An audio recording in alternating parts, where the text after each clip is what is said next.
Бизде ошо бата деген сөз модада. А бул кылып атпайбы? Мурунку мэрдин атын атап эле коюн. Бир балотага таштап кетип калды да бизде. Баласы менен апасы сүйлөшүп да. Балам, мен камчы киребиз барыстармы деп. Ошо Мурат кадрларындагы устаты биринчи агайлар мен бул адам экен дедим да. Ал жакшылыкты билген адам экен. Эки сөздү кошуп сүйлөй албайт. Сүйлөгөн сөз сөгүнгөн. Анын ой только акча да. Мага клиент каяка чакырса, мен ошол жака барам. Койт Афганистан бар. Машина жокмун. Сага машина алды, машина Канада. Машина бер. Ата журтум ат башы дейм. Апа журтум тайларым нокат дейм. Өзүм карашылыкмын деп тамашалап калдым. Кыргызстан боюнча маданият чөйрөсүн чакырабыз. Любой калк келгиле. Биздин команда любой даяр.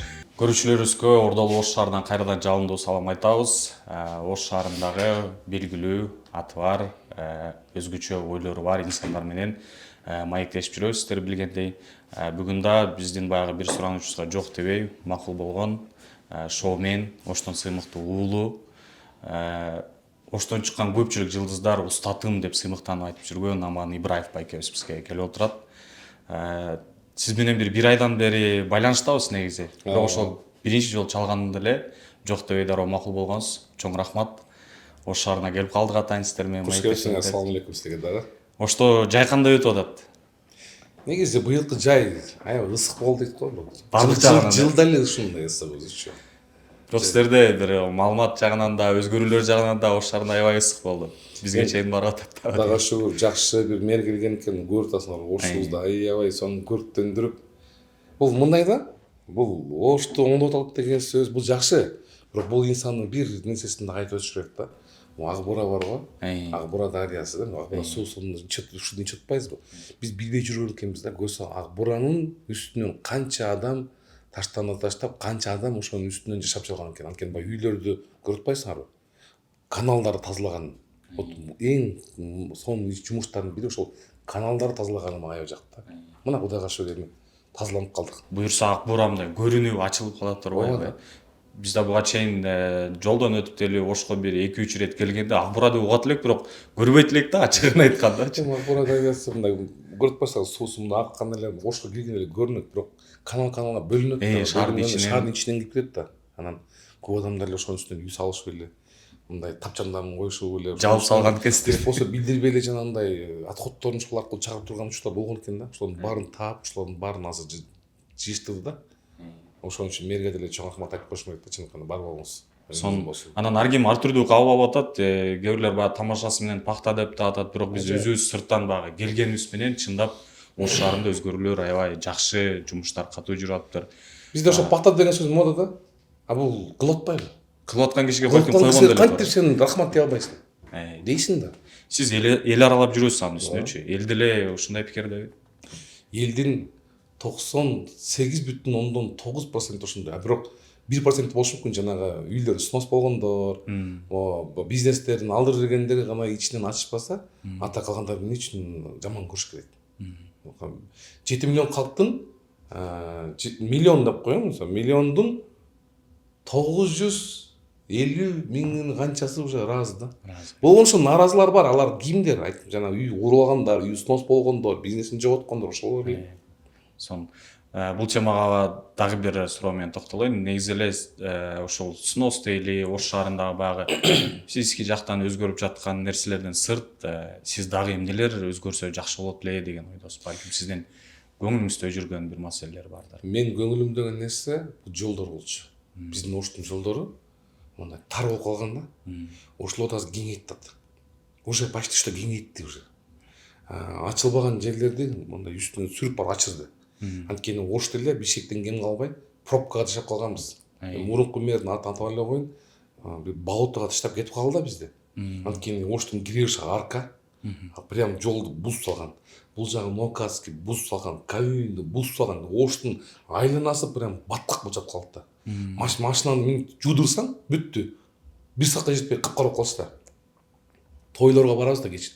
Проблема 4 саат 6-тага барат үчүн биз саат 4-тө чыгып да. Оштун кичинекей жеринде. Ушундай кыйналып баштаганда келди, 3 күн ичинде жанагы арканын астында жол ачтырды. Моментально иштей башташты. Азыр эми керемет да, просто сүйүнүп отурабыз да. Сонун көз тийбесин. Башка эмне ачылыш керек? Башка дагы көп башка мындан өтөр жок го дейм негизи. Сону жана буга чейинки маектерде тамашалап оштун жылдыздарынан сурап калдык эле, мериңиздерди бербейсиздерби депчи. Бул киши дагы иштеп турбаса болбойт. Негизи көңүлү ток инсан экен да. Көңүлү ток инсан. Мурун бизнесмен болгон, өзү Кудайга шүгүр состояниясы бар болсо керек. Ошон үчүн бул мындай нерсеге бара албайт да, тем более беш убагы жанында экен, ыйманы жанында. Бар болсун. Сонун көзтөбөйсүн, Ош шаары дагы да гүлдөп өсүп, мындан да бийиктерге жетип, өлкөбүздөгү эле эмес, Борбор Азиядагы эң алдыңкы шаарлар катарына кирсин. Кирип келатыптыр азыр. Ош бул тарыхый да. 3025 жыл тарыхы бар дейт да. Бул жерде канчалаган бийлер, канчалаган хандар, канчалагандар баары келип ушу Оштон через бул кербен жолдо болгон да. Бул жагы Кытай менен, бул жагы Өзбекстан менен чектешип турат. Сооданын жолу. 100дөн ашкан улуттун өкүлү жашаган шаар. Бул жерде өзбек көбүнчө басымдуулук кылат. Биз кыргыздарбыз, биз мекенибиз. Казак туугандар канча бар, уйгурлар канча бар, бул жерде океңдер бар. Көп да. Анан азыркы учурда сиздерде аябай активдүү жумуш жүрүп жаткан кези. Сезон биз түшүнгөнүбүз боюнча. Ал жагынан жумуш кандай болуп атат? Чарчабай элесизби? Эгерде адам жумуштан чарчаса, ал анын жумушун сүйбөйт да. Негизи мен ушинтип ойлойм. Сезон деген нерсе азыр болгон эмес. Сезон уже бул круглый болуп калбадыбы? Адамдар кайсы күнү болбосун той коет да, кроме оруздан башка күндөргө. Сезон азыр аябай күчтүү. Анткени Ош Жалал Абад, Баткен зона. Бул жагы Бишкекке чейин барасың да. 70ден ашкан тамада бар. Өзүбүздүн ырчыларыбыз бар, Азия Мадани группабыз бар. Ичинде фотографтар, видеографтар, би группалары көп. Аябай неме. Аллахым ырыскыны каяктан берсин, ошол жерден тээп аласың дейт да. Ырыскыны тээп жүрөсүң чын айтканда. Элге рахмат. Эл берип атат экен, элде бар экен. Эл бергени үчүн биз ушинтип жүрөбүз. Ачык айтып, аны моюнга алыш керек. Элде болбосо жок да. Жана кээде комменттерге жазып калып го, сен көп кеттен он чакча аласыңар депчи. Эми ошону Аллахым ырыскыбызды ошол аркылуу берип коюптур. Алып атабыз эми, эч чоң көрбөш керек чын айткандачы. Ушул сиз айтып өткөн эл кызматында канча жылдан бересиз? Мен 2009 окуучулук бар, бизде шакирт деп коет го. Жеңишбек Айтиевке 2009 туш келгенмин. 2010 ноябрда да уже чыгарды да. Ошондо 1 жылдан ашуун жүрдүм. 2010 ноябрдан өттүм, декабрда уже мындай таанылып баштайын деп баштаган. 2011 кандай Ош шаарында таанылганмын да. Көрүнөпчү. Биринчи чыккан Аккачтын Иван Бабушканы чыгып эле бузду келтирип билбесем англисчаны, орусчаны согатсың анан Энергия ашып ташып атат. Ооба да. Эми азыр деле энергия ошондой негизи. Алла таалам ошондой элге таанылсын деп ошол жагынан ырыскымды ошо тил жагынан берген экен. Аллага шүгүр. Анда азыр 15 жылдан ашып калыптыр, 15 жыл. Азыркы учурда Ош шаарында эң алдыңкы ушундай тамада деп айтсак туура болобу сизде? Номер 1 деп айтсак. Жок, номер 1 деген бул эми бага ар ким өзүнө жаккан адам номер 1 деп кое берет да. Мен номер 1 эмесмин. Номер 1лер бар бизде. Бизде көп тамада күчтүү бар. Иманкул Шарипов деген бар. Ман Сыдыков деген бар. Агайым номер 1 меники, Жеңишбек Айтиев. Анткени ал бизди чыгарган да. Ошол инсан номер 1 десе мен жарашат да. Сон. Деген менен эми биздин пикирибизде дейли, биз сырттан байкап жүрөбүз. Бизде мисалы Бексултан Калыбековдор, Эмирлан Акбар деген жигиттер, Молдохмат деген, Жомарт деген жигиттер чыгып келет, аябай таянбас. Бул жакта Шергазы, Куба деген Жалаттын балдар бар. Самаган дегендер. Күчтүү да негизи. Булардын алдынан номер 1 болушу да кыйын. Ошон үчүн мен агайым номер 1 дейм. Биз сырттан байкаган киши катары жок эле дегенде эң мыкты 3 киши болсо 3төн бири, 5 киши болсо 5тин бири деп айта алабыз. Рахмат. Бул сиздин оюңузга рахмат анда. Биздин оюбуз. Анан ушул айтып өткөндөй ушул эң мыкты 3түккө кирген Аман Ибраевдин бүгүнкү күндө бир гонорары жөнүндө айтып бере аласызбы? Гонорар мондай. Мен 1000 сомдон баштагам. 1000 сомдон баштадым. Анан 3000 сомго чыккан. 4000 сом болгон. Карабужага барат элем, алай барат элем, бутум тоңот эле, ошо буттар үшүйт да негизи. Ушинтип ысык сууда жүрдүм. Ставка чыкты, 200гө чыкты, 300гө чыкты. Эми азыр элдин мен мисалы эл ошол өзү деле билет, элдерчи. Чыкканда мен айтам. Карасам бирөө 500 дейт, бирөө 600 дейт, 700 дейт анан ошолорго көрөт экенсиң, анан канчасы 600 деп коесуң да. Түшөсүң сен, акыл түшөм деп коесуң. Канчасы мынча деп коесуң. Ошон үчүн бир ставка жок менде. Мындай кээде сурайт да, Аман ставкаң канча деп, Бишкектен звонок кылып. Мен айтам, менин число емес, мен күніме қарап қойлық. Мысалы мен бүгін 13 октябрь деп қойын, тойым Ошто болса, 14 октябрь Ошқа шақырса, мен арзан шығам. 13 октябрь мен Оштомын, Бишкекке шақырса қымбат шығам.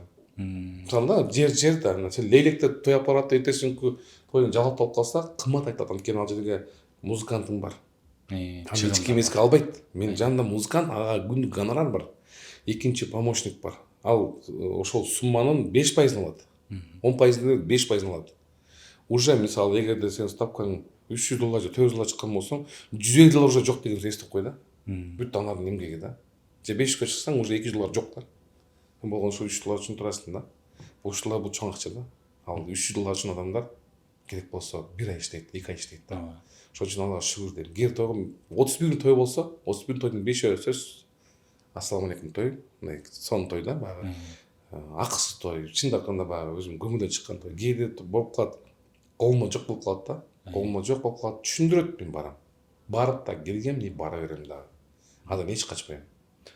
Бұны бір бәлкім көрушілерді әртүрлілері бар да, мақтанған сияқты қабыл алып қалышы мүмкін, дегенменен азыр бекерда барған учурлар болады айтпадыңыз ба? Ошондойлордун сизге бир өзгөчө таасир калдырган бир тойду эстеп айтып барасызбы? Болгон окуя. Бул офицер мырзалар. Азыркы учурда кайда иштейм билбейм, бирок ушу пограмда болчу, бирок Алапкада иштеп аткан. Ушу жигиттер көрсө мени эстеп калса керек. Олигархта той болуп калды. Бирок балдар ушу Баткенде служба алып жүргөн экен алып атачы. Мындай эми келип анан түшүндүрүп калды. Брат дедим, о балабыз досубуз болот деди. Досубуздун чын акында колун жок деди. Biz dostlar turabız dedi. Анан биз форма, даже костюмга форма чыккан да. Военный форма чыкты мына. Үйрөнгөндө чебета бала да мына 6-7-8 жыл кетишет. Макул дедим. Канча болот дедилер. Үйгө чейин келген помним да. Канча болот дегенде. Башка души деген. Жөн эле барабыз депчи. Койсоңуз деген. Давай кол алышканбыз бардык. Тойну көп берген. Бирок ошол бала менен кийин связь калмап жүрдүм да. Досум менен дос жүрүшкөн да. Досум алыс экен да. Кийин связь калмап жүрдү. Братан биз Алапкага келдик. Алапка которулдук. Мен зам командир болуп калдым. Алапкага келсеңиз сөз байланышып калыңыз деп жүрдүк. Кийин связь жоголуп кетти да. Мен көрүп калса байланышса керек. Сон андай учур көп болот. Сизге да өзгөчө таасир калдырса керек. Конечно. Бир тойго бардым. Барсам, Ошто болгон Арзу ресторанында. Той болуп атат, баланын ата энеси ажырашкан экен да. Анан баланын атасы бар, башка семьясы бар экен. Келип төргө отуруп калды. Адамдар аз келди бул жактан. Той болуп атат. Тойду антрактта мындай кухня жакка чыксам, баласы менен апасы сүйлөшүп да, балам, мен кам чеккир өзүм ресторанда деп. Сөзүн отам менчи. Кухняда. Мес саңа дедим. Той бүткөндөн акчасын албадым, кеттим. Мына ошол да бир факт да. Ошо бала аз бизде иштейт, ошо органда иштейт. Ушу көргөн сайын кийин бирде тойда ырдап аттым, ырдайм да. Ырдабасам чыгып туруп келип туруп. Эмне сон 200 кызак коет магачы, забалачы. Мага неме да баягы. Ошол күндү эстеп кетсек да, мен деле ошону билем бирок. Андай көп болгон менде. Анан баягы элдер бул 300, 400, 500, 600 десең, о деш мүмкүн антпеңиздер. Анткени бул ар бир адамдын өзүнүн эмеси бар да. Коюлган өзүнүн гонорары бар дейт. Бирок мен бугун айтып койдум. Мисал катары айттым да бул нерсеничи. Бардыгы андай эмес. 5000ден чыккан бар, 10.000ден чыккан бар. Эми Аллах мырзыкын берип атат. Ошону алып аткандар бар да негизи. Анан азыр баягы акчасын жеткире албай угуп калганыңызды айттыңыз да бул жакта. Деген менен ар түрдүү пикирлер бар. Тойлор аша чаап кетти, болбосо тойдон кийин кредитке батып атат депчи. Негизи эле эгер мүмкүнчүлүк болсо, эми жеке менин оюм, той кылганга не жетсин, тойлор эле буйруа берсин. Бирок ошол эле учурда баягы киши өзүнүн мүмкүнчүлүктөрүн той өткөрөрдө кантип баалаш керек? Баягы биз атаандашып көнүп калбадыкпы? Мындай да, мисалы мен көп жерде жүрөм деп айттым го. Бишкекте төкүш тойлор өтөт да. Ошондо мындай карап, о деп расход, түштүктө жогошуп бир канчалык деңгээлде эмес да. Той ээси менен сүйлөшкөндө эле уже ал бардар киши же колунда бар Кудайга шүгүр Алла таалам кыргыз элине рызкын бөлө берген. Мындай той кылып аткан адам той кылганда бул наоборот убытка эмес, прибылга кирет той. Кыргызда алым бермей катташуу деген бар да. А кредитке мен ушунча тоюмда кредитке той алып койгонду мен укпадым. Даже той элеринин өздөрүн билем, күндөр тойдосун, кечээ тойноп бардым. Тынаркы Баналиев экөөбүз дуэт болуп бардык. Тоже колумда бар бала экен, бизнесмен бала экен, тоюн өзү көтөрдү. Жаш бала экен да өзү көтөрүп койду. Ошол сыңарында эми кредиттен алыскылсың негизичи. Эми андай кредитке алганда той кылбай эле болгон жашта. Мен ойлойм, жеке оюмда болчу. Анан ысырапкорчулук деген нерсени биз Баткендин элинен үйрөнүшүбүз керек да. Баткенге барсаң мына ысырапкерчилик деген нерсеге мындай катуу карашат да. Дастарконго сонун коет. Жей турган нерсе бар. Мындай көп нерсени алып ташыбайт. Түштөндүрүү деген теманы көп кылбайт. Анан кээде баягы Баткен элине ушундай ыраазы болуп кетем. Азыр саат Баткендин тойлор саат 5-те башталат. Саат 10-да бүтөт. Ондан кийин как положено уже. Өздөрүнүн мыйзамы менен ушундай да. Бизде эле ошого көнсөк кана, бизде андай эмес да. Билесиң, тойдун эң кеч башталганы биздин ошубузда. 8:30, 8:30 башталат. Чоңалайда 9:30, 10-да башталат экен бар элекмин бирок ал жаккачы. Бирок көрөм да, Инстаграмдан көрөм, балдар айтып келишет. Кече бир карындашым тийлей айтып атпайбы? Аманеке 9:30 башталды деп. Ал 9:30 башталып, эртең менен күн чыгып баштаганда бүтөт го, 3 саат болот да. Негизи мындай, мен айтам да элдерге, алдыга чакырдык, хотя 6:30 келип бергилечи, мен суранам да, хотя бы 6:30 келип бергиле. Ошондо биз 6:45-7-де баштайбыз. Монда жетишебиз. Анан баягы менин досторумдун арасында, иңилерим арасында, агаларда деле баягы үйлөнө электерде мындай пикирлер болуп калат да. Колунда бар негизичи. Той кылам десем, чоң болбосо да чакан той өткөргөнгө мындай алы жете турган. Анан көп эле баягы азыр ар түрдүү таңоолоолор болуп калды, ар түрдүү пикирлер болуп калды. Балким ошолордун таасириненби, жок мен үйлөнсөм той кылбайм деп эле мындай алдын ала ушундай ниет коюшат да. Бул жакшыбы же кандай болсо да жок мен той кылам деп ниет койгон туурабы? Негизи мен баягы илгертен той деп калыптанып калган да. Мен мисалы өзүм музыкантым бар. Угуп атат ал деле Руслан деген. Ушу үйлөнгөндө бир азыркыга чейин бир арман бар да. Үйлөнгөндө кичине колу жок эле алыста эле той кылбай калганбыз депчи. Бир буюрса багындай. Ушул азыр 3 кыз 1 уул бар да. Ушулардын бир жентек неме берип сүннөттөй кылганда дейм баласына. Ушундай бир үйлөнүп той кош кылып коем дейт да негизи. Эми болбогондон көрө болгон жакшы го дейм. Болуп турсачы. Үйлөнгөнгө жар салып, мына мен үйлөндүм, мына мен келинчегим, же бул менин күйөөм деп жолдошум депчи. Нике менен элге жар салуу да үйлөнүү. Анан жашырын үйлөнсөң, сенин жубайың менен жолдошкың ким билет? Ошон үчүн мен ойлойм, бул үйлөнүп болгон жакшы. Кеч болсо бул эч кеч эмес жок. Мен андай тойдун көбүн көрдүм. Үйлөнүп, 2 балалуу болуп келип, Америкадан. Эми баа той өткөргөндөрдү көрдүм. Өзүм күй болгон алып баргам. Балдар чуркап жүрөт ресторанда, өкө как положено ЗАГС менен келип, фатаны кийип, төргө отуруп койду го. Бирок бактылуу, Просто тойду кылыш керек болгон. Булар Америкада болушкан. Келди, тойду кылды. Эми шакирттериңиз жөнүндө сурамам келип турат. Бишкектен азыр кино тармагында тамошодон чыккан жигиттер, той тармакта иштеген, көпчүлүгү менен мындай маек кылып калсак, устатым Аман Ибраев деп айтып калышат да. Муну кандай түшүнсөк болот? Кандай устатсыз аларга? Устат дегенде мындай да. Устат деген сөзсүз эле бул сен аны жетелеп эле алып барып тойго киргизип, сен мындай сүйлө, сен алып бар деген ал устат эмес. Устат деген устат кандай да устат бар. Кеп кеңешин берип, ар дайым туура жолго бурган адамдар да устат да. Жанында жүрүп колдоо көрсөткөн устат. Мына ошол сайткан Мурат кадрларындагы устаты биринчи агайлар мен болом. Анткени мен иштеп турган кезде булар менин студенттерим эле. Булар жана тамашага баратканда бүт ошо гонорарын жагын чечип берген, жаштар комитетинин төрагасы болчумун да. Алып барып келгендеги нерселер до тамада болгонго чейин. Ошол азыркы чыгып аткан күчтүү тамадалардан көбүнчөсүн агайларым мен. Потому что ким менин стилимди колдонду, ким менин алып баруу системамды колдонду, анын баарын мен укчумун. Анткени менин өзүм той алып баруунун стили бар да багы. Мен басымдан ырга басым кылам да. Ырдап барып, ырдап чакырып, ырдап тамашалашып чыгам да. Акындык сыяктуу, хотя өзүм акын эмесмин. Куйма кулак болушум мүмкүн да. Сөздү тез жаттайм билбейм, уйкаштырамбы ушундай да. Ошондуктан шакирттер, окуучулар көп эле устат деп калганда сыйлап калам да. Кечээ мына Ерлан Давлатов деген бар, көрсөтүп койсом болот. Көрсөтөбүз. Тайга чакырды. Келинче экөө. Анан аялым экөөбүздү. Мен да келинчегим менен бардым. Барсак, может, Нават деген жерге дастарконду эми жайып турган. Экөөбүз эле, төртөөбүз эле. Эми ким келет? Сиз келди, агай. Макул отурдук, отурунан келинчеги баштап калды. Рахмат сизге ушунча. Ал деп ойлойт. Ушу сиз бизди колдоп, ушундай болду. көрүп атса керек эми колдоп ушундай өзүңүздүн тойлоруңузду аябай биз менен болгон үчүн биз да кичине атыбыз чыкты. Ушунун артынан үйлүү болдук, автономия болуп дем тамагын берип, аялымдын көзгөн белек, могу кичинекей белекти берди. Ушуну мен жаныма кармап жүрүп сүйүндүм. Бул адам экен дедим да. Ал жакшылыкты билген адам экен. Мен ушул адамга дагы жакшылык кылам. Кыла берем дагы, бирок жакшылыкты билбегендер бар. Ошолор жөнүндө сурайын дедим эле азыр сиздин сөзүңүзгө улайчы.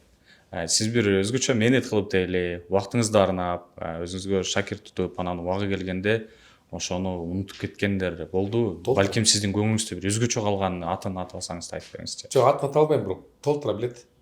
Ушунча жүрүп жанында, даже мен өзүм барбаган тойлорго ошону сунуштап койгон балдар бар да. Алар мени агай дебейт.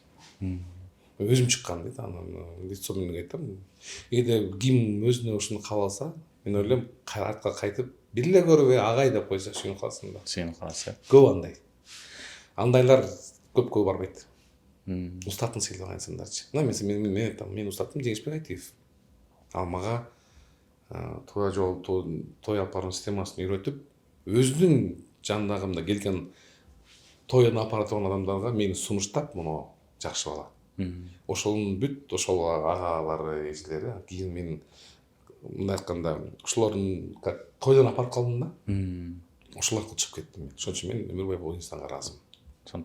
Азыр айтпадыңызбы, устат деп, мисалы жакшы кеп кеңештерин айткан инсандарды айтат депчи. Сиз өзүңүздүн шакирттериңизге кайсыл кеңештерди көп айтасыз, кайсыл багытка көп бурасыз, анан өзүңүздүн устатыңыз Жеңишбек Айтиевдин кайсыл сапаттарын көбүрөөк мисал катары айтып шакирттериңизге өткөрүңүз келет? Жеңишбек Айтиев человек прямой да. Мындай түз сүйлөйт, жакпадым, унчукпайт. Бир-эки күн, может, бир айдан кийин артынан келип урат да бул киши. Мындай чын айтам. Көп адамдын немеси ошондон жеген да. Бир айтты, эки айттын көнбөдүм, уже бир күнүмдө айыпсалдым, отурган жерден келди, дас басып салышты. Биз ошондон корчук. Бул мындай любой моментте чыгып урут салат депчи. Анан ал кишинин сапаттары жакшы, мындай түз бетке айтып, ачык сүйлөп, алдабаган. Мындай кылсаң, тигиндей болсоң, мынаны унутуп болот сеники деп эле айтчу да. Мен ошол сапаттарын аябай алып келем, баалайм да. Анан өзүнүн бул киши миң адамдын маанайы жок тойго келсе дагычы, ошол маанайын көтөрө турган касиети бар да. Айтат эле да, аман той алып баратканда сен мынтип отургандар болуп тур, сени карап, көтөрүш кыйын, анын бүткүл проблемасы менен келгендер, сен аны кантип билесиң? Ушуну көтөрүшүн дейт, бастыра бер дейт да, мындай. Бастыра бер. Мүмкүн болсо шайыр боло бер, жанагы отурган адам баары жибийт дейт да. Жибийт акыры сага көңүл бурат депчи. Ошол касиетти мен колдоном. Мен дагы келгенде кээде интересно болсо деле ушуну өзүмдүкүн такат ете берем да.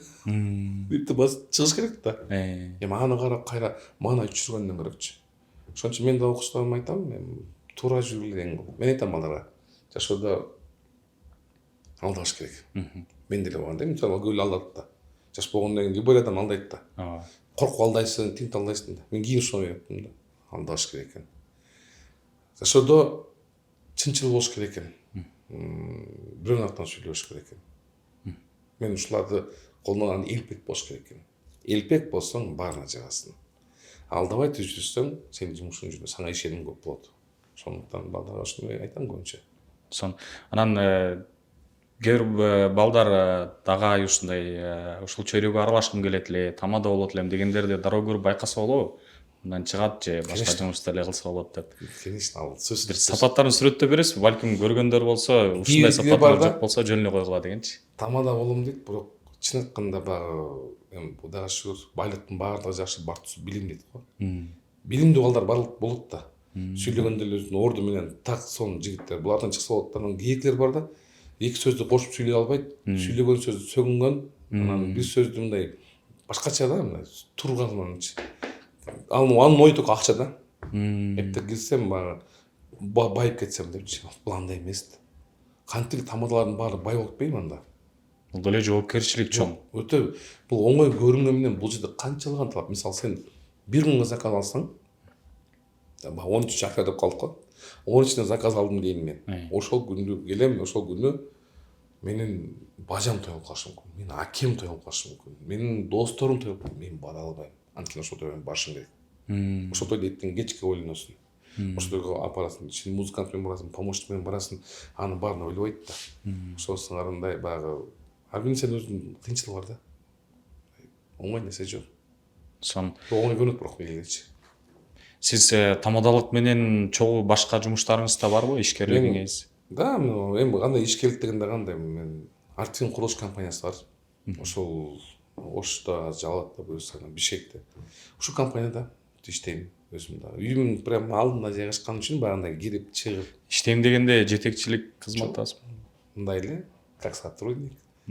Амбассадорский жагында. Амбассадорсуз, да. Сон. Житур компаниясы. Сон Оштун баягы сыймыктуу инсандары тууралуу сурагым келип турат да. Сиздин оюңузда баягы Оштон чыккан буга чейин тарыхый инсандарбы, бүгүнкү же мындай жаштар анан улуу муундан деп бөлгөндө сиз өзгөчө сыймыктанган бир 3 инсанды айтып бере аласызбы жана эмне үчүн? Оштон көп эле инсандар чыгып дейм. Эми айтасыз көп. Анын бири Ибраим Жунусов. Мен атамдын иниси болот эле да, негизи. Мындай айтканда, атам университетте иштеген да, булда иштеген. Эсим бар. Түнү эртең менен уктасак, Ибраим Жунусов келет экен, албатта мындай магнитофондор болчу, мындай ырдаса запись кылат го. Ошолорду прям даярдап келсе, ушуну ырдатып ушуга запись кылып алабыз депчи. Күткөнбүз да. Ушунда келген Ибраим Жунусов үйүбүзгөчү. Бирок ырдаган эмес да, эртең менен келип, он чай ичип кеткен да. Ошол инсан айта алам да. Ал инсанды азыр көргөн сайын кучактап баягындай жакшысыңбы? Жеңем жүрөбү деп коет, ошол сөзүм ачылган да. Бир. Негизи көп баягы. Мына бизде чыгаандар көп чыкты. Айта берсем сөз көп өзүчө. Жаштардан сурайынчы анда. Жаштардан. Балким сиз байкаган бир өзгөчө перспективасы бар дейли, бирок ошонусун колдоно албай жүрөт. Азыр айтсаңыз балким бир таасирин тийгизет. Бул тамадалдагынбы же башка? Жалпы эле. Перспективасын колдоно албай жүргөндөрдөнбү? Эми билбейм, андай инсандар деле көзүмө көрбөйт го. Ким экени. Баары эле жакшы болуп эле көзгөчү. Эми көп биздечи. Мен андай суроого чындап мындай ойлонушум керек экен да. Мындай оюм аз 5-10 бала келип кетти да мындай. Анан бирөөсүн айтсам, экинчисин неге мен айтпадым деген кап болуп да биздечи. Ошон үчүн чалып алдым да негизи. Сон, рахмат. Бир аз үй бүлөңүздөн сурайын. Хорошо. Ал жөнүндө эми билем да ошол үчүн. Үйүңүздө негизи эле кандай уулсуз, кандай атасыз, кандай жубайсыз? Элдин көзү менен карасаң, мен вообще башка адаммын да. Ар бир адамдын өзүнүн душманы болот да. Мен душманым жок. Мен бирөөнү душман катары көрбөйм. Бирок негедир көп комментарий окуп калдым да, өзүмчү видео келгенде резкий текст тасып келет да. Аны билем эмне үчүн келгендерин. Эми баягы бир адамды мындай жакшы мактап койсоң, же ошол адамдын жакшылыгын көрүп, мындай жакшылап койсоң, ошол адамга связаны сени сого бошот да. Менде бир ушундай касиет бар экен да. Мен бир адамды сыйладым, бүт ал өмүр бою сыйлайт экен. Характерим ушундай экен. Ал жумушу, ал кимге эмне кылган мен баары бир. Ал главный мени сыйлады, мен аны сыйлап атам. Бирөө болгондо бирөө мени ушактап койгон, бирөө менен ама мондай болуп кетти, тигиндей мындай, аны жок нерсе ала турат. Ошол жакка жаман көрүп калган эл деп до сих пор комментте ошону жазат да. Ошол гана жарым кейип да. Ушул сөз чыккан үчүн такыраак сурайын, балким бир тактоо киргизебиз да. Бул ушул албатта менин Инстаграм жок да. Менде Инстаграм жок. Булар постоянно чогуу иштешебиз да. Күнү чогуу иштесин, барат, ошо келет. Бул аман экөө сол эмес деп туруп эле эски баштаганда бул нерсе ошону ала турат. Мен даже бул нерсени жакын досуң айсаң да ишенбейт. Даже колун кармаган эмесмин ушуну менчи. Ошон үчүн баягы ушул нерсе даккап калды жүрмөчү. Чындап айтам да, мына баягы бизде Ошто өлүп кетейин деп коет. Не было ничего да. Алла турат, Алланын атын менен эч ким айта албайсың да. Не было, эчтеке болгон эмес, болгон ушул дак калып калды. Аман деген бирөө бар экен десе, ким экен деп сүрөтүндү коюп прям чыгарган да. Чыгып кетти. Телефондон окуп чыгып көзү деп коюпчу. Мен айтам, анан Суспенов кылды, оюңузду айтасызбы? Айтам дедим. Оюмду айттым. Алар монча чыгып койду, кичинекей кылып. Толук маалымат жок да. Мен айткан сөздөр жок. Анан маалымат дагы кылды, кийин мен айтайын десем, уже акча бересиңер деп монча сумма айтып койду. Мен кантип берем ал убакта эми араң чыгып атсаң. Кайра баягы өзүңүздүн чындыгыңызды айтууңузга акча сурашты. Мындай да ал жака бетке чыгыш үчүн акча сурайт экен да негизи. Любой эле кесип ушундай го. Ар бир тамгасына сурайт ой, монусунан мончусун депчи. Азыркыга чейин бир таасири барбы? Же Азыркыга чейин таасири бар. Барбы? Эртең коммент кылсаң дагы таасири бар. Ушинтип баягы сиз эми касам айтып айтканыңызга карабай. Жок, ал неме Аллага деле ишенбейт аларчы. Бул деген нерсе кандай? Ал жазгандар кимдер деп ойлойм. Алар ошо тамадалыктан ошо биздин деңгээлге жете албай, ичи күйүп, эптеп бизди шыбай тургандар болот да жанагындай. Өзү кайра өзүнүн адамдар деп ойлойм да. Башка арт менен кирип туруп шыбайт да. Болжолду таба алдыңызбы ким экенин? Билем, 2-3 варианттарды. Бул боюнча атай жазылган адамдар бар да. Жалданган адамдар бар да. Мисалы, жанагы кимдин тоюнда? Сен дейт, тоюна апарыпсың го. Анан апарбай коеюн дедим. Мага клиент каяка чакырса, мен ошол жака барам. Хоть Афганистанга барам. Ушул сыгарындай. Ушул той тармагында иштеген адамдар жалпы эле шоумендер деп коелу. Ушинтип тандашы керекпи негизи анын түбүн чукуп ал жакта иштейт? Эмнеге тандаш керек? Эми бизди чакырып атса, кантип барбайсың? Барып кызмат кылып кетип кызмат кыласың да. Ал деле бизге ошол инсан, жакшы инсан. Эч жаман деген жерим жок. Ал инсанды мен жакшылыгын көрдүм. Анткени жакшылыгы кандай? Мисалы келип туруп мен айтчу да. Сенден молодец. Но бала башкача алып барат экен. Алып барган эмес. Мен алып барган жакчу инсанга. Сени жакшы көрүп атса, сени кадырлап атса, сыйлап атса, сен эмнеге аны жаман көрүшүң керек? Мен ушул суроону жек көрөм элге. Анан түшүнбөгөндөр жаза берсин. Анан эч нерсе жок. Мен баарын сыйлайм. Мен азыркы бийликтегилердин тоюна барам. Алып барып да келдим, мен алып барам дагы. Чакырса сизге айырмасы? Айырмасы жок мага. Ким чакыр, сен чакыр, сага да барам. Мына кечээ күнү өзбектер чакырды тойго. Өзбектин тоюна алып бардым күндүзү. Биздин оңшар экен деп атат. Кечинде да башка тойго бардым.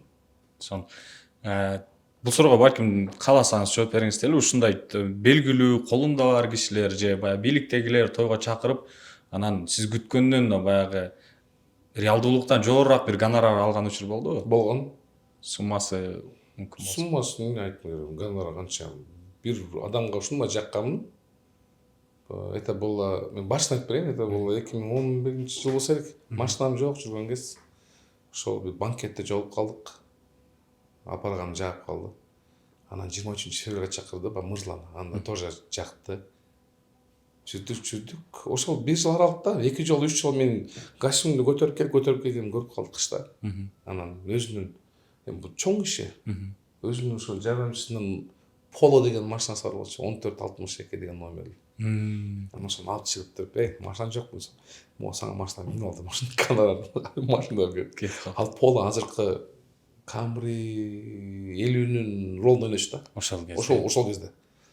$8,000, $7,000 ал авторитет болчу, нормально болчу. Ишене алдыңызбы ошондо? Мындай таң калып эртебизген. Мен үйгө келсем апам, эмне болду, ким дейт? Мен айттым, апа ушундай адамдар бар экен. Жаап калды, мага бердим аны. Иши өткөрүп да бердим. Эмне кылайын дедим. Болгон макул нерсе.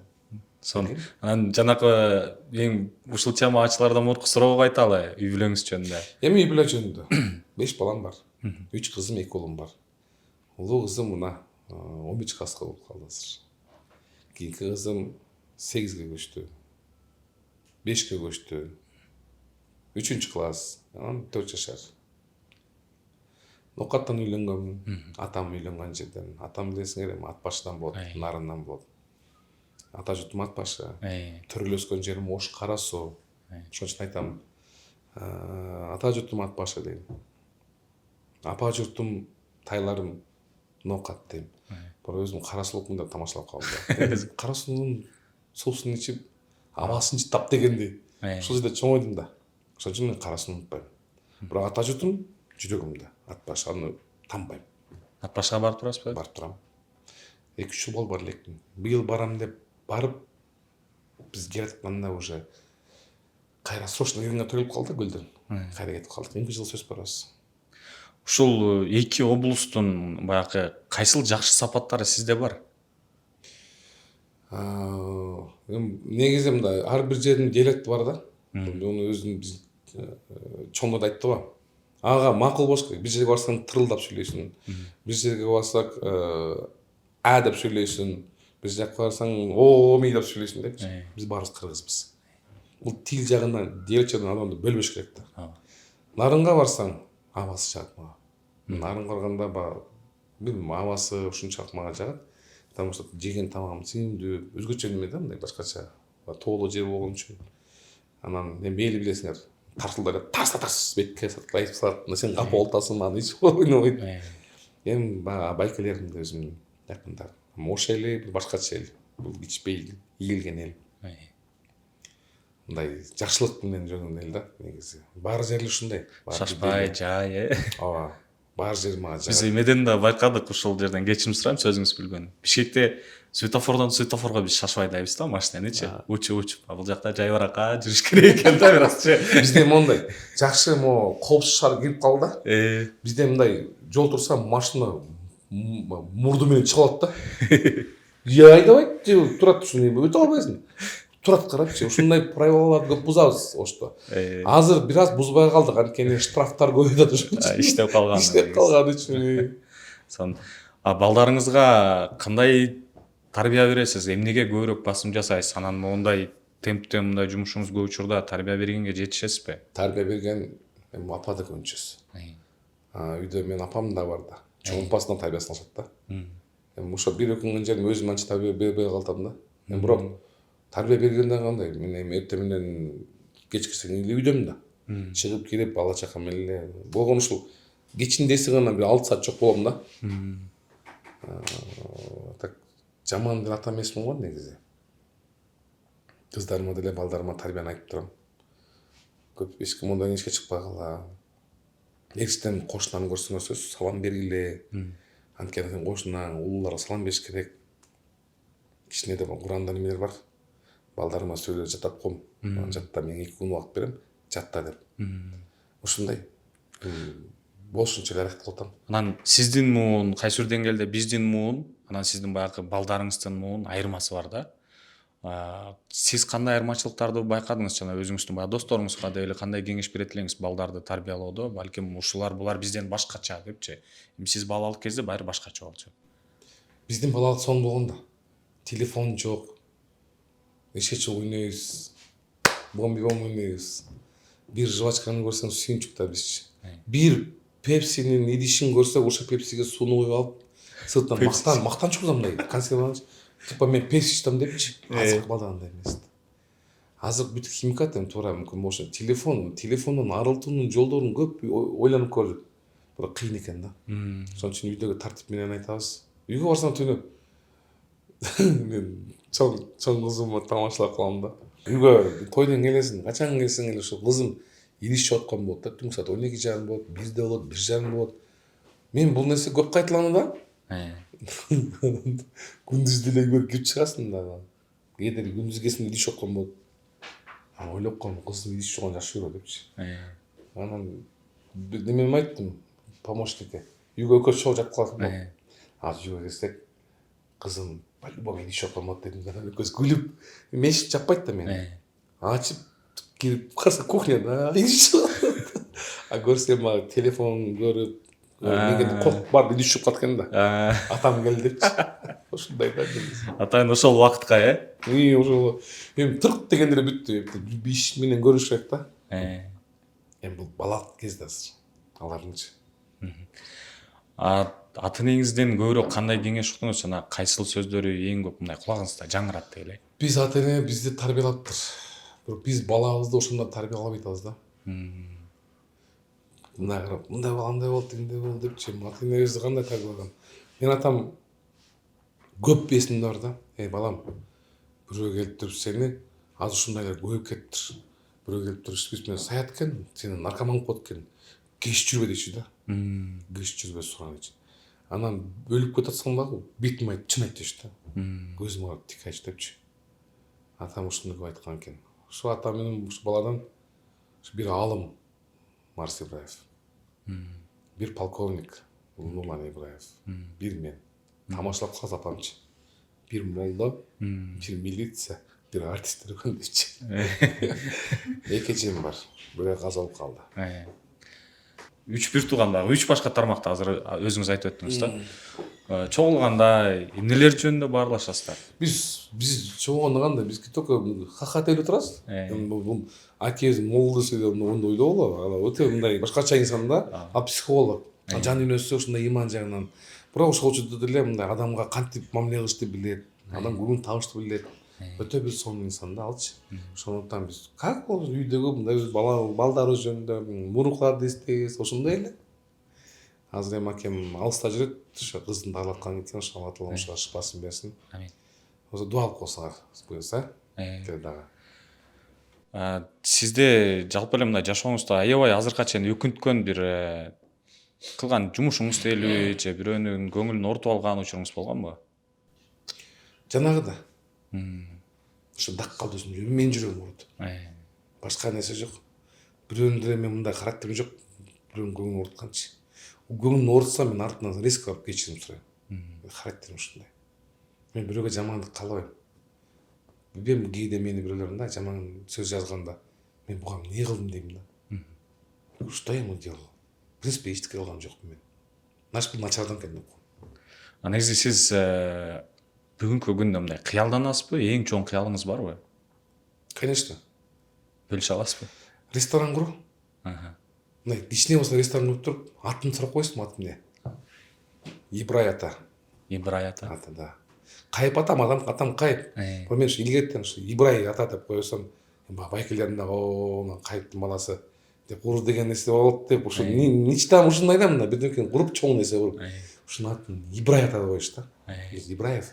Басым болгон эле ошол аты турбайбы? Аты да, эми чоң атам аты, биздин ошол фамилия менен жүрөбүз да, фамилиясы. Азыр акырындан аракеттер барбы ал жака? Негизи уже мындай курулуш тармагына жоонкемин да, мындай кандай куруу тармагыначы. Бирок ниет бар. Бул кыялдарым орун деген тилектем. Эми акырындык менен бар. Сон эмне курсам да Ибрай ата, сет болот да. Эң башкысы Ибрай ата. Сон бир 15-20 жаш аралыгындагы өзүңүзгө бир кайрылуу мүмкүнчүлүгү болсо да, эмне деп кайрылат элеңиз? Кандай кеңештерди айтат элеңиз? Мага 32 жашта десе болмок. Анда 32 жашка эмне демексиз? Ал жерде бир 32 жаш бул сонун жаш да. 32 жаш сен улуу муңго дагы, жаш муңго дагы ортосунда көпүрө болгон жаш да. Сен ден соолугуңдагы, сен мындай окружение деп коет го баягы. Каякка барба сен башкача аласың. Ошон үчүн эки тарапта тең өзүнүкү дегенсиз. 32 жаш. Билбейм, эмнегедир ушул кыялданганда мен айта берем да балдарга, канча жаштың? 28, 30га болбойт. Сен жашың бергенде эмне болмоксуз дейт. Кайра тамада болмокмун дейт. Бул тамадалыктан бир жаман нерсе көргөн жокмун мен. Жакшы нерсе. Бирок мен угуп жүрөм багында кээ тамадалар мындай ичип алат экен, унутуп алат экен. Жок. Андай нерсе жалган да. Кайсы эле тамада келип ичип алсын тойдо. Мен мисалы биздин балдарга Жеңиш Айтиев ар дайым кеңешин берип турат. Ичпегиле. Түзүгүлө. Биз өзү отурабыз да, отурганда как можно өзүнүн дават салттары болот. Өзү дават берет, мантеле, тигинтеле депчи. Инстаграмда эле көрсөңөр болот да. Биз камчы күндөрүбүзчү. Инстаграмыңыздан көп байкайм, волейбол ойнойсуздар. Да. Чыгармачылык жөнүндө. Сиз анан стористериңизге чыгарганда да аябай бир энергичный эмоция менен чыгарасыз да. Волейболго болгон сиздин бир кызыгыңыз өзгөчө акча. Конечно. Заранее айтып коеюн, Instagram aman.ibraev. Анан келсеңер көрөсүңөр. Эми бул волейбол таза оюн. Волейболдо бүт денең кыймылдайт да. Ойлоносуң, биринчи мышление каясаткан кандай болот. Бул алып берүү, чабуу. Бул командный игра да, бул мага жагат. Милдеттен ойнойм да. Ошон үчүн кайра күчтөндүрдүм 2 жылдан беричи. Тамадалардын өзүбүз командабыз бар. Волейболдун командабыз бар. Кадыр Нонемдеги. Күчтүү. Улан Сыдыков тамада. Адилет тамада, актер драмада. Самат, Залкар академист, Мурас Кайнар деген бар. Тоже тамада. Бизде мындай баягы видеограф, тынчтык дым деп коебуз да. Көп да. Командасы ушундай. Чакырып турабыз ошондо мындай ишканаларда. Келгиле депчи. Кабыл алышабы чакырууну? Бул 2 жыл мурун баарын утканбыз. Бир ошо УДГга утулганбыз. Эми азыр дагы жаңы башташ керек. Состав жаңы бизге азыр. А так Кыргызстан боюнча маданият чөйрөсүн чакырабыз. Любой калып келгиле. Биздин команда любой момент даяр. Менимче Бишкек, Жалал Абад бардык облустар эркин эле бузуп ташталды да мындай. Ушу билбейм, ушу ишенден эле коюп койсом жана аксыдачы ишен Доставтын командасынан алган урамыз бар эле, спокойно эле. Анда биз ушул жерди кесип атайын баары бир ырчыларга жиберип коелу.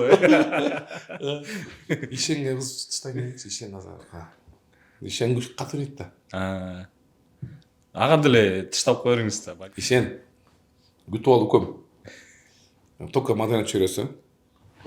Аксылтар даярдан кала. Сон чоң рахмат анда ушундай жакшы маанайда жыйынтыктайлы.